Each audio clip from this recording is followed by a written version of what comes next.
వెంబడించారంటే గుడ్డి వారికి కళ్ళుని ఇస్తున్నాడు, వినికిడి లేని వారికి వినికిడిని ఇస్తున్నాడు, మాటలాడలేని మోగవారికి మాటలను ఇస్తున్నాడు, పలుకునట్లుగా చేస్తున్నాడు, ఓచ చెయ్యి కాలు చేతులను బాగు చేస్తున్నాడు, కుష్టి రోగులను బాగుపరుస్తున్నాడు, దురాత్మ శక్తులను ప్రభావం కలిగిన వారి నుంచి అపవాది నుంచి విడిపిస్తున్నాడు. ఇవన్నీ చూసి ప్రభు దగ్గరికి తండోపతండాలుగా ప్రజలు వచ్చేస్తూ ఉన్నారు. అలాగా ఆయన చేస్తూ ఉండగా ప్రజలందరూ కేవలం అద్భుతాలు గుండా వెంబడించడం మొదలు పెట్టేశారు. ఆయన మెయిన్ ఉద్దేశం ఏంటంటే రోగికి స్వస్థత ఇస్తే ఇక ఆ రోగి 1000 సంవత్సరాలు బతుకుతాడా? చెప్పండి అమ్మా. ఇప్పుడు జ్వరం వచ్చినప్పుడు ఆరోగ్యం బాగాలేదయ్యా ప్రార్థన చేయంటే సేవకులంగా మనం ప్రార్థన చేసినప్పుడు జ్వరం ఆయన ఆలకించి జ్వరం తగ్గించేసిన తర్వాత ఇక ఆ వ్యక్తిలో అమోఘమైన మార్పు కలిగి ఒక 1000 సంవత్సరాలు బతుకుతాడా? బతకడం. గుడ్డివాడు కళ్ళు పొందుకున్నాడు, కానీ గుడ్డివాడు ఇప్పటికీ బతికే ఉన్నాడా? చచ్చిపోయాడు ఆయన కూడా. చెవిటి వారు వినికిడిని పొందుకున్నారు, స్వస్థత పొందుకున్నారు. మరి స్వస్థత అప్పుడు పొందుకున్న వాళ్ళు ఇప్పుడు బతికే ఉన్నారా? యేసుక్రీస్తు ప్రభు స్వస్థపరిచిన వారు ఇప్పటికి బ్రతికే ఉన్నారా? అక్కడ దాకా ఎందుకండి? చచ్చిపోయిన లాజరు కూడా 3 రోజులు అయిపోయింది, పరిస్థితి అంతా కూడా కుళ్ళు పట్టిపోయి స్మెల్ వచ్చేస్తుంది. ఆయన వెళ్ళారు, లాజరు పొనుకొంది జాలే కానీ బయటికి రా అన్నాడు. ఆ కుళ్ళిపోయిన శరీరంలో జీవం కలిగి దుర్వాసన పోయి నరాలు కండరాలు జీవించడం మొదలై బయటకు వచ్చాడు నడుచుకుంటూ. ఉన్నాడా ఆ వ్యక్తి? బ్రతికి ఉన్నాడా? చనిపోయాడు. నేను అంటాను, ప్రభువు స్వస్థత పొందుకున్న వారు చచ్చిపోతారు, ప్రభు ద్వారా ఆరోగ్యము స్వస్థత పొందుకున్న వారు చనిపోతారు, బాప్తిస్మం పొందుకున్న వారు చచ్చిపోతారు, అందరూ చచ్చిపోతారు. కానీ దేవుని ఉద్దేశం 33.5 సంవత్సరాల ఆయన ఈ లోక ప్రయాణంలో 30 సంవత్సరాలు ఒక లెక్క, 3.5 సంవత్సరాలు ఒక లెక్క. ఈ 3.5 సంవత్సరాల్లో ప్రభు చేసింది ఏంటంటే స్వస్థతలు కాదు ప్రాముఖ్యం. అందుకనే ఎవరికైనా స్వస్థత కలిగించినప్పుడు అంటారు, నేను స్వస్థత కలిగించానని ఎవరికి చెప్పబాక అంటారు. అర్థమైందా? ఇదేంటండి, మా అయ్యగారు ప్రార్థన చేస్తే కార్యం జరిగిపోయిందని ఈ వార్త ఆ నోట చెప్పిరండి, చాటి చెప్పండి అని మనం కొంతమంది సేవకులు చెప్పడం చూస్తాం. అలాంటి సందర్భంలో యేసు ప్రభు ఏమంటున్నాడు? అరే బాబు, నువ్వు స్వస్థపడిన సంగతి, నువ్వు లేచిన సంగతి ప్రజలకు ఎవరికి చెప్పమాక,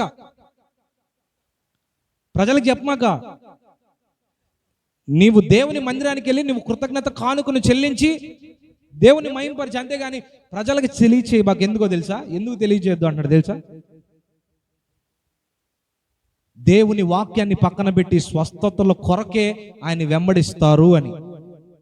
అందుకే అంత ఇసగేస్తే రాలని జనం ఎప్పుడు ప్రభు పక్కనే ఉంటారు. ఎందుకో తెలుసా? స్వస్థతల కోసం, అద్భుతాల కోసం, విడుదల కోసం. దేవుని ఉద్దేశం ఏంటంటే టెంపరరీ హీలింగ్స్ కాదు, టెంపరరీ స్వస్థతలు కాదు. టెంపరరీ స్వస్థత అంటే ఇక్కడ స్వస్థత పొందుకున్న కొన్ని రోజులకో కొన్ని దినాలకో ఆయన నియమించిన కాలానికి మనం ఈ కాలాన్ని చెల్లితాం, ఈ లోకాన్ని విడిచేస్తాం. భక్తుడైన యోబు అంటాడు, ఏమంటాడు తెలుసా? నియమించబడిన దినమును మించజాలని వయో పరిమితిని నీవు వానికి నియమించి ఉన్నావు. మించజాలని వయో పరిమితి అంటే అర్థం ఏంటో తెలుసా? కరెక్ట్గా నువ్వు ఎన్ని సంవత్సరాలు, ఎన్ని నెలలు, ఎన్ని వారాలు, ఎన్ని గంటలు, ఎన్ని సెకండ్లో ఈ భూమి మీద బ్రతకాలో దేవుడే దాన్ని నిర్ణయించాడు. ఆ టైం వచ్చింది అనుకోండి, ఎంత తోడైనా 100 మంది వైద్యులు పక్కనే కూర్చున్నా, అవయవ దానాలు చేసేవాళ్ళు ఎంతమంది ఎదురుగా నిలబడినా కూడా ఆయన బతకడు, వాళ్ళు బతకరు. ఆ టైం వచ్చిందంటే వెళ్ళిపోవాల్సిందే. వెళ్ళిపోయిన మహానుభావులు ఎంతోమంది ఉన్నారు. మైకేల్ జాక్సన్ ఓ భయంకరమైనటువంటి సంగీత విద్వాంసకుడు, సంగీతంతో అలరించేవాడు, డాన్స్తో నృత్యంతో అలరించేవాడు. అలాంటి అతడు 100 సంవత్సరాల పైనే బ్రతకాలని 54 మంది వైద్యులను ఆయన పక్కన పెట్టుకుంటాడంటే ఎప్పుడు. అలాంటి వ్యక్తి ఏమైపోయాడండి, చిన్న వయసులోనే, సరిగ్గా చెప్పాలంటే ఒక 50 సంవత్సరాలు రాకముందే చనిపోయాడు ఆయన. నియమించబడిన కాలం ఒకటి ఉంది. దేవుడు ప్రతి మనుషునికి వయోపరిమితిని నిర్ణయించాడు, వయసు పరిమితిని నిర్ణయించాడు. ఆ సెకను కానీ ఒక్క సెకను కూడా దాటి ఎవడు ఈ భూలోకంలో దాటలేడు. ఒక్క సెకను కూడా దాటలేడు, గుర్తుపెట్టుకోండి. ఒక్క సెకను కూడా, ఒక క్షణం అంటే అంతా ఒకటి అని లెక్క పెట్టగానే అయిపోద్ది. నేను అంటాను, యేసు ప్రభు ఆ రోజుల్లో అద్భుతాలు కూడా చేసి, స్వస్థతలు చేసి, ఆశ్చర్యమైన కార్యాలు చేసి కూడా ఎందుకు ఆయన చెప్పొద్దు అని అంటున్నాడంటే, నా ఉద్దేశం ఈ లోకంలో తాత్కాలికమైన బ్రతికి చనిపోతారే, అది కాదు నా ఉద్దేశం. నిత్య రాజ్యంలో మీరు మీ బిడ్డలు ఆయన సన్నిధిలో కనబడాలి. అక్కడ మరణం ఉండదు, అక్కడ చావుకు అర్థం తెలియదు, చావుకు అనే వార్తకు అవకాశం లేదు. ఇక్కడ బతికితే స్వస్థత పొందుకున్నా దేవుడు నియమించిన కాలం వరకు ఉంటాం, స్వస్థత పొందుకోకపోయినా దేవుడు నియమించిన కాలం వరకు ఉంటాం. అంతకు మించి ఏం చేస్తాం? అందుకే ఆయన ఉద్దేశం ఏంటంటే, అరే మీరు స్వస్థత పొందుకున్న సంగతి చెప్పమాకండి బాబు అని చెప్తున్నాడు. నువ్వు చెప్పాల్సింది ఎవరికంటే దేవుని సేవకుడికి ఒకటి చెప్పు. అలాగే మొక్కుబడి కానుక, దానికి సంబంధించి నువ్వు ఏదైతే మొక్కుకున్నా ఆ కానుక చెల్లించి అంతే సేవకుడి సన్నిధిలో చెప్పి. స్వస్థతలు అద్భుతాలు హైలైట్ చేయాలి దేవుడు ఎప్పుడు. ఎందుకంటే దేవుడికి తెలుసు అవి టెంపరీ అని. నిత్యరాజ్యంలో జీవించడానికి ప్రయాసపడండి అని ఆయన వాక్యాన్ని ప్రకటించాడు, వాక్యాన్నే ప్రకటించడం ప్రారంభించాడు. ఈ వాక్యం మనల్ని ఏం చేస్తుందో చెప్పనా? మన ఆత్మకు స్వస్థతనిస్తుంది. ఈ వాక్యం మనకి ఏం చేస్తుందో చెప్పనా? మన ఆత్మీయ ఆరోగ్యాన్ని బాగుపరుస్తుంది, అనారోగ్యాన్ని బాగుపరిస్తుంది. ఈ వాక్యం వయసు అయిపోయి మృతతుల్యం అయిపోతున్న మన శరీరాలు ఎలాగైపోతున్నాయో, మన ఆత్మను కూడా వయసు అయిపోయినట్లుగా కాదు, మృతతుల్యం అయిపోతున్న శరీరాలుగా మార్చదు. నిత్యము యవ్వనస్తుడికి కలిగిన బలాన్ని ఈ వాక్యం మనకిస్తుంది. నేను చెప్తా, మన శరీరం బాల్యంలో పుట్టిన పిల్లల యొక్క శరీరం చూడండి ఎంత అద్భుతంగా ఉంటుందో. ముసలితనం వచ్చిన తర్వాత, వృద్ధాప్యంలోకి వచ్చిన తర్వాత మన శరీరాలు ఎలా అయిపోతాయి? ముడతలు వచ్చేస్తాయి. ఆ శరీరం కాస్త అప్పట్లో ఉన్న అందం ఇప్పుడు ఉండదు. ఈ శరీరం వయసు క్రమేణా మారుతుంది, కానీ దేవుని సన్నిధిలో వాక్యానుసారంగా నడుచుకుంటూ ఆయన ఆత్మలో బలపరిచే వారి ఆత్మ నిత్యము యవనస్తుని వలె ఉంటుంది. దేనికి స్తోత్రం కలిగిన గాక. హల్లెలూయా. నిత్యము యవనస్తుని వలె ఉంటుంది. వాక్యం మనలను జీవింపజేస్తుంది, వాక్యం మనలను స్వస్థపరుస్తుంది, వాక్యం మన ఆధ్యాత్మిక స్థితిని ప్రభు సన్నిధిలో నివసించున్నట్లుగా చేస్తుంది. ఈ శరీరం మరణిస్తుంది, కానీ వాక్యం మనల్ని జీవింపజేస్తుంది. ప్రభు సన్నిధిలో యుగ యుగాలు మరణం లేని లోకానికి నడిపిస్తుంది. అందుకనే ప్రభువు ఏం చేస్తున్నాడంట, స్వస్థతల గురించి కన్నను కూడా వాక్యం గురించి చెప్తా ఉన్నాడు. వాక్యం గురించి చెప్తుంటే ఇక్కడ మార్కు సువార్త 4వ అధ్యాయంలో మనం చూసాం కదా, 35వ వచనం నుంచి 30 అప్పుడు చెప్తానేనండి. ఆ వాక్యం ఎందుకు చదువుతున్నామంటే, జనులు ఇంకా ప్రభును వదలట్లా, ఆయన ఇంకో ప్రాంతానికి వెళ్ళి దేవుని వాక్యం పంచాలి. అందుకనే వెళ్దాం అనుకున్నప్పుడు ప్రజలందరూ ఆయన్ని విడిచి వెళ్ళట్లేదు కాబట్టి శిష్యులందరూ ఏం చేశారంటే బలంగా వాళ్ళని పంపించేసి ప్రభువును శిష్యులు కలిసి దోణి ఎక్కారు. దోణెక్కి, అప్పట్లో మనకి తెప్పలు తెలుసుగా, తెడ్లు అంటారు, రౌండ్గా ఉంటాయి చూడండి, ఒక బొట్టలాగా. ఈ తెప్పలనో లేకపోతే తెట్టలనో ఏదో ఒకటి అంటాం. ఆ రోజుల్లో చిన్న పడవ లాంటిది ఒకటి ప్రయాణాలకు వాడుతూ ఉండేవాళ్ళు.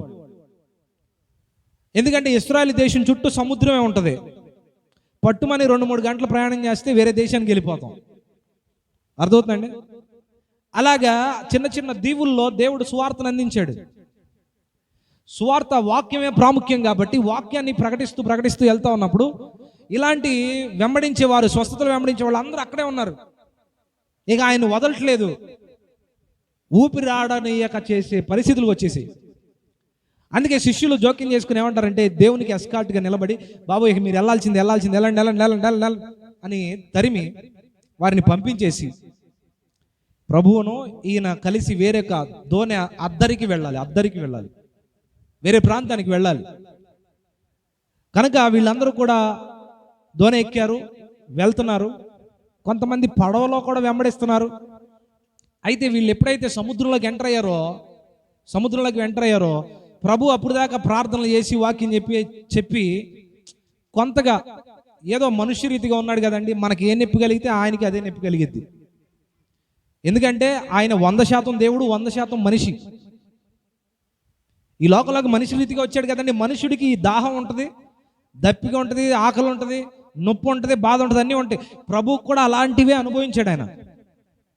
ఇక అలిసిపోయి అంతసేపు అంతమందికి వాక్యం ప్రకటించి ప్రార్థనలు చేసి అలిసిపోయి ఇక దోణెల్లో ఆయన పరుండాలనే ఆలోచన కలిగి ఉన్నాడు. దోణె బోటంలో ఉండి అడుగు భాగానికి వెళ్ళి పండుకున్నాడు తలవాల్చి.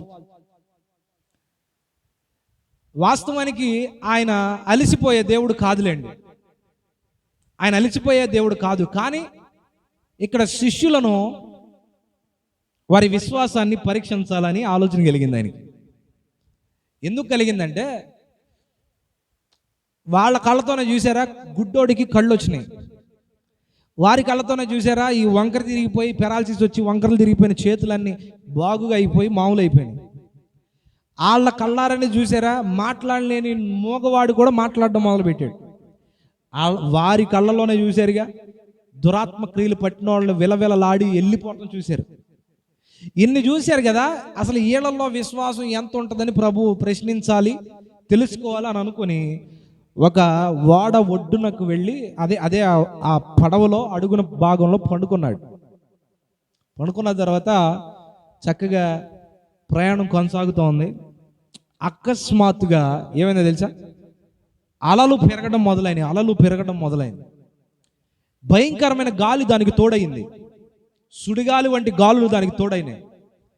ఆ గాలితో పాటు జోరు వర్షం సముద్రంలో పడుతుంది. ఇప్పుడు చూడండి ఆ పరిస్థితి ఎలా ఉంటుందో ఒకసారి ఆలోచించండి. మొన్న ఈ మధ్యకాలంలో విశాఖపట్నం నుంచి అండమాన్ వెళ్ళే ఓడను ఒకటి చూశాను నేను. సుమారుగా 7 రోజులో 8 రోజుల ప్రయాణం అంట ఆ ఓడలో డే 1లో ఇక్కడ ఎక్కితే ఆ దినాన్ని ఒక రోజు ఎక్కారనుకోండి, మళ్ళీ 7 రోజుల దాకా ప్రపంచంతో సంబంధం ఉండదు, ఫోన్ నెట్వర్క్లు ఉండదు. అమ్మ ఎలా ఉన్నావు అని ఒకవేళ నీ అనారోగ్యం ఏమైనా నీకేమైనా రోగం వచ్చి పడిపోయినా కూడా నీ బంధువులకి వాళ్ళకి చెప్పుకోవడానికి అవకాశం ఉండదు. కంప్లీట్గా ప్రపంచంతో సంబంధాలు తెగిపోయి నువ్వు అండమాన్ వెళ్ళేదాకా 7 రోజులు పగలో రాత్రి అదే వాళ్ళలో ఉండాలి. ఒక యవనస్తుడు వెళ్తున్న ఆ ఎక్స్పీరియన్స్ని చెప్తుంటే చూస్తున్నా. వెళ్తున్నాడు. నడి సముద్రంలోకి వచ్చిన తర్వాత గాలి వచ్చింది, భయంకరంగా గాలి వస్తుంది, వర్షం వస్తుంది. వాడ అంత పెద్ద వాడ ఇలా ఊగుతూ ఉంది, జోరు వర్షం వచ్చేస్తుంది. ఎప్పుడు ఎలాంటి పరిస్థితులు వస్తాయో తెలియదు సముద్రంలోకి వెళ్తే. నేను ఆ ఓడలో అతను చూసి, బాబో ఇంత పెద్ద ఓడలో ఉన్న నువ్వే భయపడితే ఒక చిన్న పడవలో తన శిష్యులు వెళ్తున్నప్పుడు, వాళ్ళు మనిషి రీతిగా మనలాగా అవిశ్వాసంతో ఉన్నప్పుడు మరి ఇంకెంత భయపడతారు చూడండి. అంత పెద్ద ఓడలో ఉంటేనే చూసేవారికిను అక్కడ ఉన్న వారికి అంత భయం కలిగితే, చిన్న ఓడలో వెళ్తున్నప్పుడు ఆ శిష్యులకి ఇంకెంత భయం కలిగి ఉంటుంది. వాళ్ళు భయపడిపోతున్నారు. ఈ గాలిని చూసి, ఈ పొంగుతున్న సముద్రపు పొంగును చూసి, ఆ భయంకరమైన పరిస్థితులన్నిటిని చూసి వాళ్ళు ఎంతగానో ఏమైపోతున్నారంట, భయపడిపోతా ప్రాణాలు గుప్పిట్లో పట్టుకుంటున్నారు. వాళ్ళకి అర్థం కావట్లా, మన ధోనిలో ఒక ఆయన ఉన్నాడు, ఎవరో అద్భుతాలు చేసేవాడు, గొప్ప కార్యాలు చేసేవాడు, సూచక్రియలు చేసేవాడు మన ధోనిలోనే ఉన్నాడు కదా అనే విషయాన్ని వారు గమనించలేదు. అయ్యా మేము చచ్చిపోతున్నాం, మేము అయిపోయాం, నీళ్లు ధోనిలోకి వస్తున్నాయి, ధోనిలోనికి నీళ్లు వచ్చేస్తున్నాయి. ఒకవేళ నీళ్లు ధోనిలోకి వస్తే ఏమైంది చెప్పండి? ఏమైందండి? మునిగిపోద్ది. ఆడుకుంటారా? అలాగే ధోనిలోకి నీళ్లు వస్తున్నాయి కదా సరదాగా ఆడుకుంటారా? ఎప్పుడైతే ఈ నీళ్లు ధోనిలోకి వస్తున్నాయో మరింత భయం ఎక్కువైపోయింది, కేకలు వేస్తున్నారు. ఇక మా జీవితం ఈ రాత్రితో ముగిసిపోద్దని వేదనతో ఏడ్చుకొని గుండెలు బాదుకొని ఏడుస్తూ ఉంటూ కలవరపడిపోయారు. నేను ఒక విషయం చెప్పనండి, కలవరం మనల్ని పడేస్తుంది, కలవరం మనల్ని కృంగదీసేస్తుంది, కలవరం మనల్ని ఏం చేస్తుంది తెలుసా? భయానికి గురి చేస్తుంది. ఈరోజు కొన్ని సందర్భాల్లో మన జీవితాల్లో కలవరాలు వస్తాయి. నా కుమార్తె విషయంలో రాత్రి జరిగిన సంఘటన, ఆయాసం ఎక్కువైపోతుంది, డొక్కలెగరేసేస్తుంది, కలవరం వచ్చేసింది. నాకు ఒక్కసారిగా కలవరం వచ్చేసింది, భయం వేసేసింది. ఏంటా పరిస్థితి? ఒకవేళ ఎమర్జెన్సీ అంటే వేలకు వేలు తీసుకొని రావాలి, ఇచ్చేవాళ్ళు ఎవరు లేరు, మా దగ్గర లేవు, ఏం చేయాలో అర్థం కాని పరిస్థితి. కలవరం వచ్చేసిందండి, భయం వేసేసిపోయింది. ఆ సమయంలో మరొక ధైర్యం వెంటనే భుజం తట్టింది. ఏంటో తెలుసా? అసలు మేము ఎందుకు భయపడాలి? ఉద్యోగాలు వదిలేసాం, చేసే పనులన్నీ వదిలేసాం, దేవుడు ఆయనే పిలుచుకున్నాడు, ఆయన పిలుచుకున్న పిలుపుకి లోబడి వచ్చేసాం. ఇప్పుడు ఉన్నా లేకపోయినా, తిన్నా తినకపోయినా ప్రభువా నువ్వే అని బతుకుతున్నాం. ఇంతవరకు బతికించిన దేవుడు, ఎంతవరకు స్వస్థతనిచ్చిన దేవుడు, ఈ కార్యాన్ని కూడా ఆయనే చేస్తాడుగా అని ఆ మంచం దగ్గర మోకరిల్లి ప్రార్థన చేసుకున్నా. నువ్వే స్వస్థపరచాలి, స్వస్థపరిచినందుకు స్తోత్రాలని విశ్వాసంతో ప్రార్థన చేశాను. ఒక అరగంటలో పడుకొని లేచాను, డొక్కలెగిరేయడం ఆగిపోయింది. దేనికి స్తోత్రం కలిగిన గాక. శ్వాస చక్కగా పీల్చుకుంటుంది. కొన్ని సందర్భాలు మనల్ని కలవరపరుస్తానికి వస్తాయి, అట్లా మన విశ్వాసాన్ని పరీక్షిస్తాయి. అలాంటి సందర్భంలో కంగారు పడిపోయి ఏదేదో చేసేసి అనర్థాలు తెచ్చుకోకూడదు మీదకి. తొందరపాటు మన జీవితాలని నాశనం చేసేస్తుంది. ఈ శిష్యులు కూడా అదే తొందరపడిపోతున్నారు, కంగారు పడిపోతున్నారు, కలవరపడిపోతున్నారు. వారి ప్రాణం ఏమైపోతుందని భయంతో ఉన్నారు. అప్పుడు ప్రభు లేచి అంటాడు, మీరు ఎందుకు కలవరపడుతున్నారు? ఇంకా మీలో విశ్వాసం లేదా? అద్భుతాలు చూస్తున్నారు, ఆశ్చర్యకార్యాలు చూస్తున్నారు, కుంటి వాళ్ళు నడుస్తున్నారు, గుడ్డివారు చూస్తున్నారు, మోగవారు మాట్లాడుతున్నారు, అద్భుత కార్యాలు ఎన్నో జరుగుతున్నాయి కదా. ఇన్ని కార్యాలు జరుగుతుంటే ఎలాగ మీరు ఈ ధోనిలో నేనున్న సంగతి ఎలా మర్చిపోయారు? హల్లెలూయా, హల్లెలూయా. నేను అంటాను, ఒకవేళ మీ జీవితాల్లో ఇలాంటి పరిస్థితులు వచ్చినాయా? సముద్రం వంటి సమస్య, అలలు వంటి సమస్యలు నీ ధోనిలోనికి పడుతున్నాయా? అనారోగ్యం అనే తుఫాను నీ మీదకి కొడుతుందా? సుడిగాలి నీ మీదకి సమస్యల రీతిగా నీ మీదకి వచ్చి దూసుకొస్తుందా? గుర్తుపెట్టుకోనండి, యేసయ్య శిష్యులు ప్రయాణం చేస్తున్న ఆ ధోనిలో యేసయ్య ఉన్నట్లుగా ప్రభుని నమ్ముకుని విశ్వాసంలో ప్రయాణం చేస్తున్న నీ హృదయంలో ప్రభు ఉన్నాడన్న విషయాన్ని జ్ఞాపకం చేసుకోవాలి. హల్లెలూయా, హల్లెలూయా. మనం కూడా ఒక ప్రయాణం చేస్తున్నాం. ఆ ప్రయాణం ఏంటంటే విశ్వాసం అనే ప్రయాణం, క్రీస్తు కొరకు అనే ప్రయాణం. ఈ ప్రయాణంలో నువ్వు ఒక్కదానివే ప్రయాణించట్లేదు, నీ హృదయములో యేసు క్రీస్తు ప్రభుల వారు ఉన్నారు. ఆ విషయాన్ని గుర్తు చేసుకోవాలి మనం. ఆ విషయం గుర్తొచ్చినప్పుడు ప్రభును మనం లేపుతాం, ప్రభువా ఈ కలవరం నాలో నుంచి తీసేయి అని అంటాం. దేనికి స్తోత్రం కలిగిన గాక. ప్రభువుని పిలుస్తాం, అయ్యా నా హృదయంలో నీవు ఉన్నావు, నాకేం భయం లేదు. ఇప్పుడు నా మీద సుడిగాలి వంటి సమస్యలు వచ్చిన, భయంకరమైన వ్యాధి వచ్చిన, రోగం వచ్చిన, కష్టం వచ్చిన, ఎక్కడ నువ్వు ఉన్నావు, ఒకవేళ ఈ లోకంలో మరణించిన అక్కడికి నేను వస్తాను, నీవు నేను ఏకమవుతావు అనే ధైర్యం మనకు కలుగుతుంది. దేనికి స్తోత్రం కలిగిన గాక. హల్లెలూయా. యెహోవా యందు నమ్మకం ఉంచువారు, నమ్మిక ఉంచువారు వారు కలవరపడరు. ఈ ఉదయకాల సమయంలో నేను అంటాను, కొన్ని పరిస్థితులు వచ్చినాయి. మరి తల్లిగారి విషయంలో కుమారుడు చీకట్లోకి వెళ్ళిపోయినట్టు అయిపోయాడు. దురాత్మ క్రియలు ప్రభావం, బిడ్డలందరికీ జ్వరాలు, బిడ్డలందరికీ అస్వస్థత, ఒకరొక హాస్పిటల్లో మరొకళ్ళొక హాస్పిటల్లో చూపించేవాళ్ళు లేరు. కలవరం ఏర్పడిపోయింది. కానీ దేవుని సేవకులంగా మనం చేసింది ఒకటే, ప్రభు సహాయాన్ని కోరుకున్నాం. మన విశ్వాస ప్రయాణంలో ప్రభు మనకు తోడుగా ఉంటాడండి. కలవరాన్ని అన్నిటిని తీసేస్తాడు. ప్రభు లేచి అంటాడు, ఇన్ని అద్భుతాలు చూసిన మీరు అవిశ్వాసంగా ఎలా ఉంటున్నారు? మీరు గర్దిస్తే లోబడిద్ది. మీరు గర్దిస్తే యేసు నామమున ఈ తుఫాను ఆగిపోను కాకంటే అది ఆగిపోతుంది. యేసు నామమున ఈ అలలు నెమ్మలపరచబడును కాకంటే నెమ్మలపరచబడతాయి. మీకు బాగా తెలుసో లేదో, నేను గడిచిన కాలంలో కూడా చెప్పా, ఈ మందిర పునాది వేసిన తర్వాత ప్రారంభించడానికి ప్రారంభ దినోత్సవం వేడుక ఏర్పరిచినప్పుడు ఆ రోజు భయంకరమైన వర్షాలు పడుతున్నాయి. రాత్రి వేసిన టెంట్లన్నీ ఎగిరిపోతున్నాయి. ఆ నేలంతా బురదగా మారిపోయే పరిస్థితికి వచ్చేసింది. కరెంటు పోయింది, ట్రాన్స్ఫార్మర్ బ్లాస్ట్ అయిపోయింది. రాత్రి పనులు ప్రారంభించారు. వంటలు వండుకునే వాళ్ళు, కూరగాయలు కోసేవాళ్ళు వాళ్ళంతా చేస్తున్నారు. అకస్మాత్తుగా కరెంటు, వాన, గాలి. నాతో కూడా కొంతమంది యవన సహోదరులు, మేమందరం ఆ కారుతున్న టెంట్లలోనే కొంతమంది ఆ కర్రలు ఏదైతే ఎగిరిపోతున్నాయో వాటిని పట్టుకొని ప్రార్థనలు ఏకీభించేవాళ్ళు కొంతమంది అయితే, మరి కొంతమంది ఏంటి నాతో కలిసి హస్తాలు ఒకళ్ళొకళ్ళు పట్టుకొని ప్రార్థన చేస్తా ఉన్నాం. ఈ గాలి తుఫాన్ను బట్టి కలవరపడిపోయాం. కానీ ఈ గాలిని పొంగును అణిచివేసే దేవుని సహాయం మనం పొందుకుందాం అని యవనస్తులందరినీ పిలిచాము. పట్టుకునేవారు అక్కడ పనిలో ఉంటూ ప్రార్థనలు ఏకీభవించారు. మిగతా వారందరూ వచ్చి కూర్చొని ప్రార్థనలు ఏకీభవించారు. ప్రార్థన చేస్తుంటే ప్రజలకి ఒక వింతగా రాత్రి ఉంది. ఎంత ప్రార్థన చేస్తే ఎంత వాన్ తగ్గిపోద్దా? మీరు నమ్మండి, ప్రార్థన ఎప్పుడైతే ముగించబడిందో వర్షం ట్యాప్ కట్టేసినట్టుగా ఆగిపోయింది. దేనికి స్తోత్రం కలిగిన గాక. హల్లెలూయా. సపోర్ట్లు కొడుతూ దేవుని నన్ను మహిమపరుస్తామండి. హల్లెలూయా. ప్రార్థన చేయగా దేవుడు కార్యాలు చేసేవాడు. మొరపెట్టగా ఆలకించే దేవుడు మనకు తోడై ఉన్నాడు, మనతో ఉన్నాడు, మన ప్రక్కనే నిలిచి ఉన్నాడు.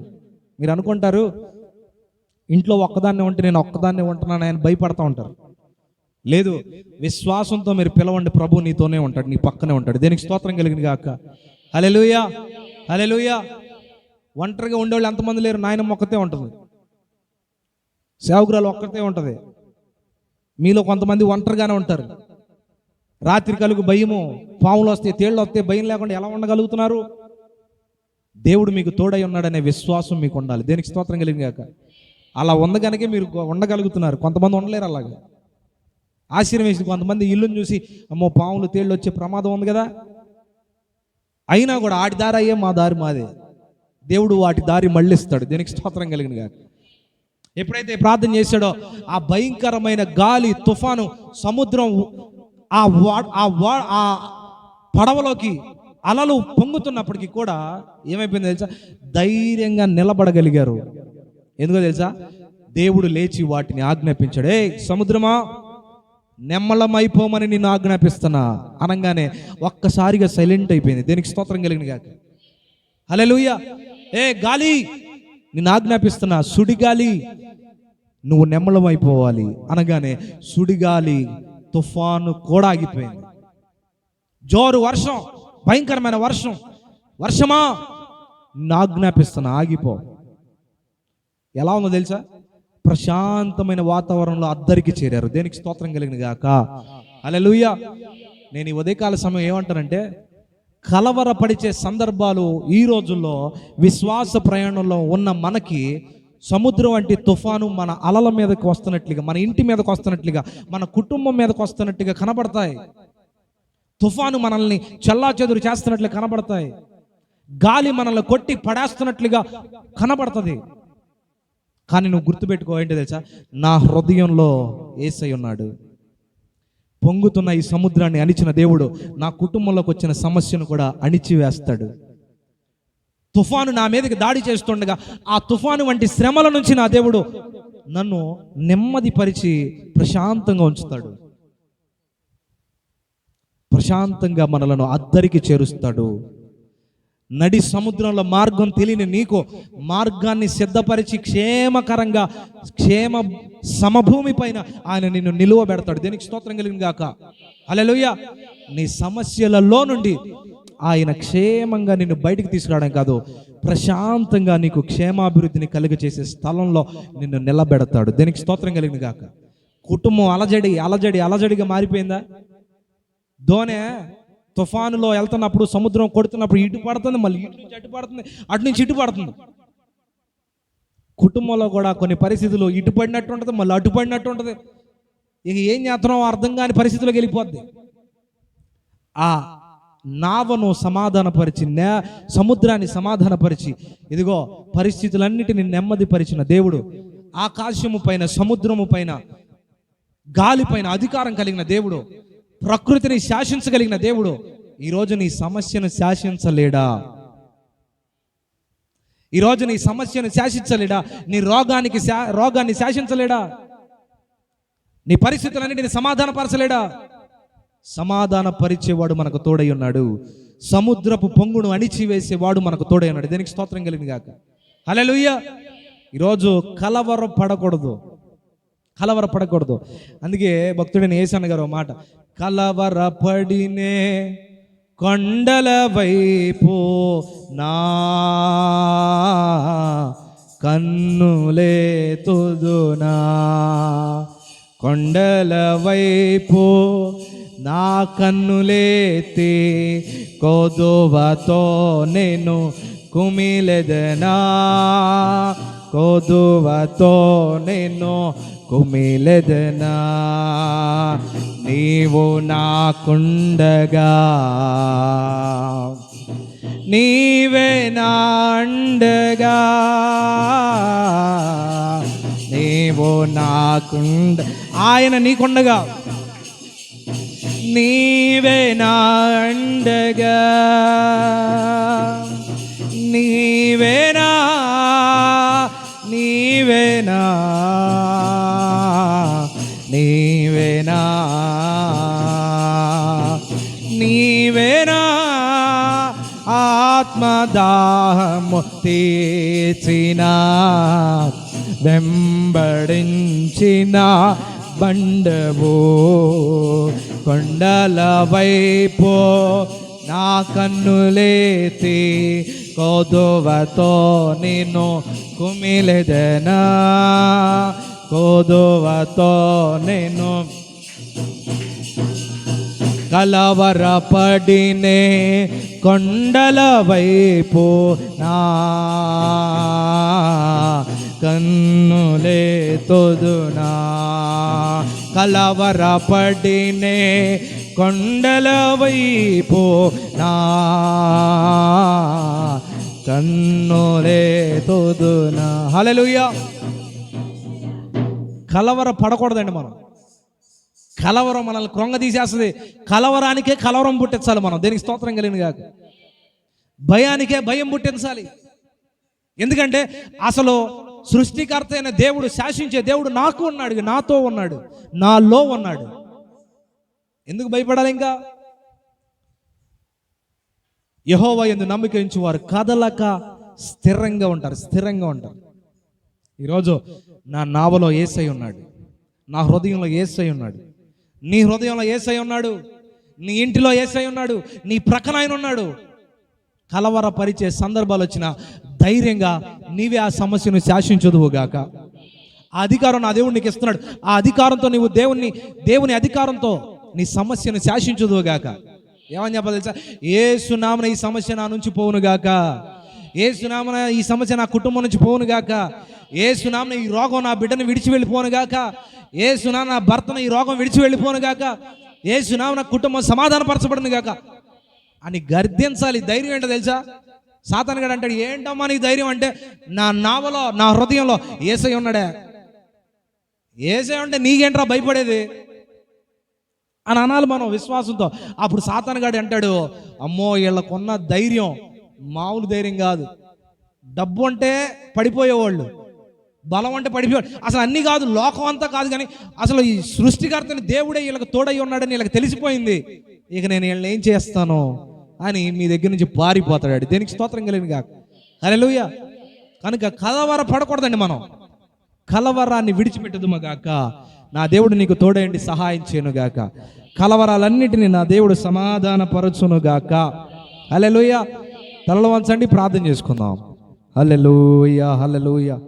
ఎంతమంది అయితే ప్రభువా కలవరపడుతున్నారో, ఎంతమంది అయితే కలవరపడుతున్నారో, ఎంతమంది అయితే కలవరంతో వారి హృదయాలు వారి సమస్యలను బట్టి, కుటుంబంలో ఉన్న పరిస్థితులను బట్టి, ఇబ్బందులను బట్టి, వారు వారి జీవితాలలో ఎదుర్కొంటున్న సమస్యలను బట్టి ఎంతమంది అయితే ప్రభువా బలహీనపడుతున్నారో, భయపడుతున్నారో, సహాయం చేయండి ప్రభువా, సహాయం చేయండి అయా. ఈ మధ్యాహ్న సమయంలో నాతో మాట్లాడు. కలవరం ఎందుకు?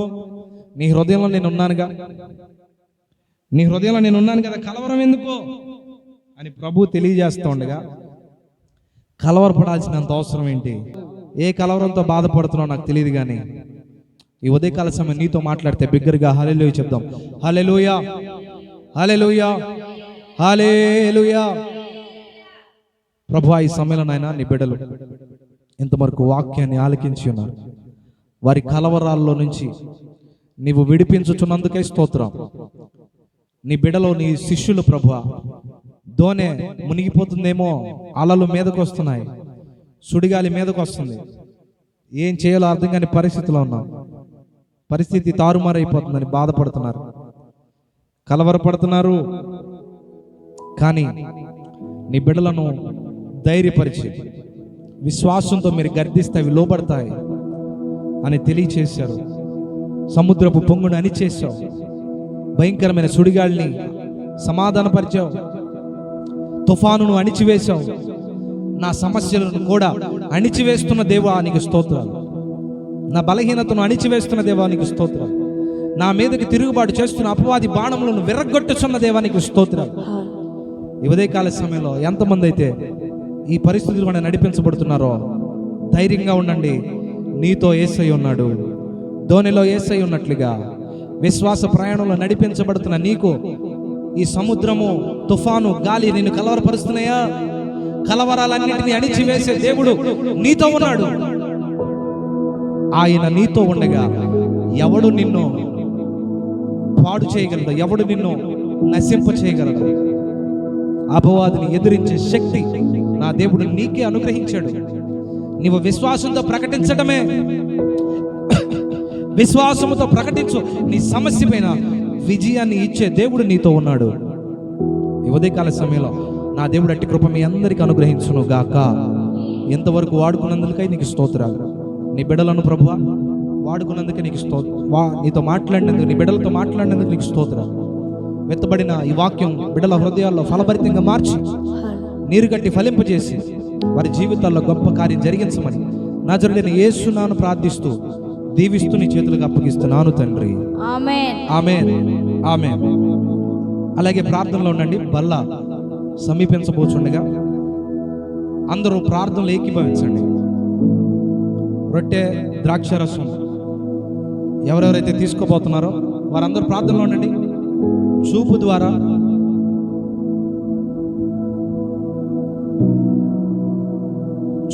క్రియల ద్వారా, ఊహల ద్వారా ఎంతమంది అయితే పాపంలో పడిపోయారో, అబద్ధ సాక్ష్యాల ద్వారా, ఇతరుల మీద చాడీలు చెప్పుట, అంతేకాదు బూతులాడుతూ, దోషంలాడుతూ, నోరును పాడు చేసుకుని, హృదయాన్ని పాడు చేసుకుని, ఈ వారంలో ఏ విషయంలో మనం తొలగిపోయామో ప్రభు దగ్గర మనం తెలియచేద్దాం. అయ్యా, పలానా రోజు నేను పడిపోయా పాపంలో, పలానా రోజు పాపం చేశాను, దయచేసి ఈ ఉదయకాల సమయంలో విడిచిపెడుతున్నా, నీ బల్లను నేను సమీపించాను.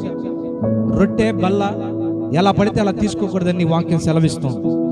కనుక నీ ఆత్మతో నింపిన ఆయన నన్ను పరిశుద్ధపరచండి, నా అతిక్రమాలను మన్నించండి, నా ప్రతి విధమైనటువంటి పాపాన్ని విడిచిపెడుతున్నా, సహాయం చేస్తారా అడుగుదాం. దేవుని వాక్యం చదువుతున్నాను, వినండి. 1 కొరింథీయులకు రాసిన పత్రిక 11వ అధ్యాయం 23వ వాక్యం. నేను మీకు అప్పగించిన దానిని ప్రభువు వలన పొందితిని. ప్రభు అయిన యేసు తాను అప్పగింపబడిన రాత్రి ఒక రొట్టెను ఎత్తుకొని కృతజ్ఞతాస్తుతులు చెల్లించి దానిని విరిచి, ఇది మీ కొరకైన నా శరీరము, నన్ను జ్ఞాపకం చేసుకున్నట్టుకై దీనిని చేయుడని చెప్పెను. ఆ ప్రకారమే భోజనమైన పిమ్మట ఆయన పాత్రను ఎత్తుకొని, ఈ పాత్ర నా రక్తము వలనైన క్రొత్త నిబంధన, మీరు దీనిలోనిది త్రాగునప్పుడెల్లా నన్ను జ్ఞాపకం చేసుకున్నట్టుకై దీనిని చేయుడని చెప్పెను. నన్ను జ్ఞాపకము చేసుకున్నట్టుకై దీనిని చేయుడని చెప్పాను. మీరు ఈ రొట్టెను తిని ఈ పాత్రలోనిది త్రాగునప్పుడెల్లా ప్రభు వచ్చు వరకు ఆయన మరణమును ప్రచురించుదురు. కాబట్టి ఎవడు అయోగ్యముగా ప్రభు యొక్క రొట్టెను తినునో, చూడండి, ఎవడు అయోగ్యంగా ప్రభు యొక్క రొట్టెను తినునో లేక ఆయన పాత్రలోనిది త్రాగునో వాడు ప్రభు యొక్క శరీరమును గూర్చియు రక్తమును గూర్చియు అపరాధి అగును. కాబట్టి ప్రతి మనుష్యుడు తన్ను తాను పరీక్షించుకొనవలెను. అలాగు చేసి ఈ రొట్టెను తిని ఆ పాత్రలోనిది త్రాగవలెను. ప్రభు శరీరమని వివేచింపక తిని త్రాగు వాడు తనకు శిక్షావిధి కలుగటకే తిని త్రాగుచున్నాడు. ఇందువలనే మీలో అనేకులు బలహీనులుగును రోగులునై ఉన్నారు. చాలా మంది నిద్రించుచున్నారు, అనగా చనిపోతున్నారు. అయితే మనలను మనమే విమర్శించుకొనిన ఎడల తీర్పు పొందకపోదుము. మనలను మనమే విమర్శించుకోవాలి. ఎవడో మనల్ని విమర్శించడం కాదు, మనమే.